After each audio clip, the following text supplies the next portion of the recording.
लय अवघड झालंय आमचं. उग माणूस म्हणतं रडतो का जरा पंचायची त्याला आज येत नाही त्या पण पंचायतीच उजवा झालाय साहेब. रात्रभर असं पांघरून भिजतं इतकं. लेकरांना तिकत रडायचं नाही. लेकरं झोपली की मनाने सगळं धारा लागते त्या डोळ्यात. गेल्या काही वर्षात कमी काळात जास्त पाऊस आणि त्यामुळे आलेल्या महापुराने महाराष्ट्रातल्या शेतकऱ्यांना घाईकुतीला आणलंय.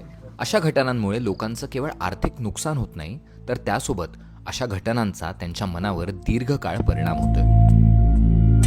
शेतात गेल्यावर अक्षरशः मशानभूमीत कसं गेलो आपण तसं वाटत होतं. इतकं बेकार झाले तिकडं. बघू आणि जाऊ सुद्धा वाटत नाही, इतकं बेकार झालंय.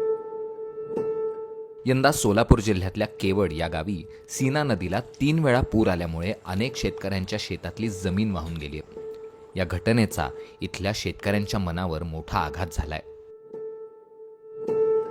पहिल्यासारखा बांध राहिला नाही नीट साहेब. चिच नाही काय. पहिल्यासारखा असल्यावर माणूस टणटणीत राहतो.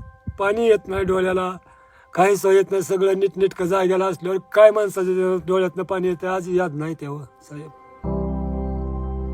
तुमच्या डोळ्यादेखत तुमचं घर वाहून जातं. शेत, जंगल, डोंगर नष्ट होतात. तेव्हा सभोवतालच्या पर्यावरणात अचानक मोठा बदल घडतो. आपण जिथे लहानाचे मोठे झालो तोच परिसर आता आपलासा वाटत नाही. या बदलांमुळे स्थानिक लोकांच्या मनावर खोलवर वेदना होतात, भीती वाटते आणि आपल्याच ठिकाणी राहूनही हरवलेपणासारखं वाटतं. यालाच वैज्ञानिक भाषेत सोलॅस्टॅल्जिया असं म्हणतात. खुरप्या साईट होतं साहेब रानात, खोऱ्या मनात टिकाव काय एक नसतं साहेब रानात. शेड गेलं एवढं मोठं. आता इथं तुम्ही आला म्हणून इथवर आला ना तरी येतो नाही. आम्ही इकडे येतच ना. चक्करीत झाकच येते, अंधारी पडते, अंधार होते असं. दक्षिण आशियात विशेषतः भारतात मान्सून म्हणजे पावसाळा हा बेभरोशाचा आहे, लहरीपणाचा आहे. त्याच्यामुळं इथली शेती ही शाश्वत शेती मानली जात नाही. त्यामुळे इथले शेतकरी हे कायमचे चिंतित राहिलेले आहेत. पण आता क्लायमेट चेंज म्हणजे हवामान बदलामुळे शेतीवरची संकटं वाढू लागलेली आहेत. त्याच्यामुळं शेतकऱ्यांचं फक्त आर्थिक नुकसान होत नाही, तर त्यासोबत ते मानसिकरित्याही ढासळू लागलेले आहेत. ऑस्ट्रेलियातले पर्यावरण तत्त्वज्ञ ग्लेन आल्ब्रेक्ट यांनी सोलॅस्टॅल्जिया ही संकल्पना 25 वर्षांपूर्वी मांडली आहे. ग्लेन यांना आम्ही धर्मे यांची मुलाखत दाखवली.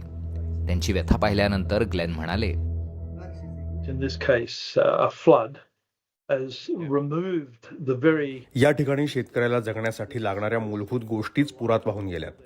अशा गोष्टींवर त्यांचं कुटुंब तग धरून होतं. शेतातली अवजारं गेली ज्यावर त्यांची शेती अवलंबून होती. हे खूपच वेदनादायी आहे. मला वाटतं ही अवस्था आता सोलॅस्टॅल्जियापेक्षाही पुढे गेली the आहे. realm of solastalgia. कसा परपंच करायचा. कुठवर आम्ही ह्या काय हाडकुट व्हायला लागलं. आलं की जाते वाहून, आलं की पाणी आलं की जाते वाहून. खर्च 2-2-2.5 लाख झाला साहेब. कशाचं करायचं आहे. 2.5 लाख 2-2 लाख खर्च खात आहे. फवारणी आहे, खुरपान आहे, नांगरट आहे, फळ आहे. सगळं सांगायचं म्हणल्यावर तुम्हाला साहेब किती सांगायचं आम्ही. काय एक नसतं. आता ऊस 10 लाखाचा ऊस आणायचा म्हणल्यावर काय एक लागलं नसतं. त्याला 2-2 खुरपानं केली.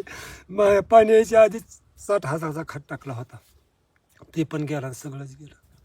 तर तुम्हाला ते ऊस ज्या तुमच्या देखत पाहिलं तुम्ही आता ऊस बघितला तसा ऊसच होता. सगळा वाहून गेला. केवड गावात पूर ओसरला असला तरी त्याचे मानसिक आघात अजून ओसरल्याचं दिसत नाही. अशा घटना फक्त केवड गावापुरत्या मर्यादित राहिल्या नसल्याचं मत शेतकऱ्यांच्या मानसिक आरोग्यावर काम करणारे आणि शिवार हेल्पलाईनचे संस्थापक विनायक हेगाना सांगतात. ज्या भागानं दुष्काळ बघितला त्या भागासाठी अचानक इतक्या मोठ्या प्रमाणात आलेलं पाणी हे त्यांना कुठंतरी मानसिकरित्या धक्का देणारं होतं. हे त्यांच्या बोलण्यातून हे आम्हाला लक्षात येत होतं. मुळात अशा प्रसंगामध्ये काय करावं, ह्या अशा प्रसंगांना कसं तोंड द्यावं, ह्या कुठल्याच पद्धतीचं त्यांना याच्या आधीचा अनुभव नव्हता. त्या भागात असं कधी घडलं नव्हतं. तर हा मला प्रकर्षानं ज्यावेळी महापूर सुरू होता त्यावेळी अशा प्रकारच्या फोनमध्ये आम्हाला लक्षात आलं. डोक्याला विचार येत होते, डोकं दुखतंय, पुन्हा झोप लागत नाही, काय बी मनात स्वप्न येतंय, काय बी येतंय, कुठलं कसं काय बी काय ना सगळंच विचार येतात. एखाद्या वेळेला आहे असं जायला वाटतं दिसतंय वाढवली साहेब झोपीत. हाय असं रान वाटतं पहिल्यासारखं झालं वाटतंय झोपेत. हवामान बदलांमुळे भारतात हजारो लोकांची शेती, घरं आणि मनं ओसाड पडत आहेत.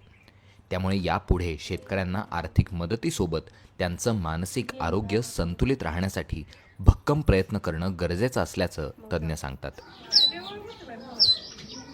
Unless humans start to address the causes of these problems, जोपर्यंत माणूस या समस्येच्या मूळ कारणांना सामोरा जात नाही तोपर्यंत ही वेदना, दुःख सार्वत्रिक होत राहणार. त्यांची वेदना ही माझी वेदना होईल, सगळ्यांची वेदना होईल, कारण ती आता जगाच्या एका विशिष्ट भागापुरती मर्यादित राहिलेली नाही. ही वेदना आता मानवी जीवनाचा एक भाग बनते. ती जगात कुठंही कोणालाही भेडसावू शकते. in any part of the world that you are living in.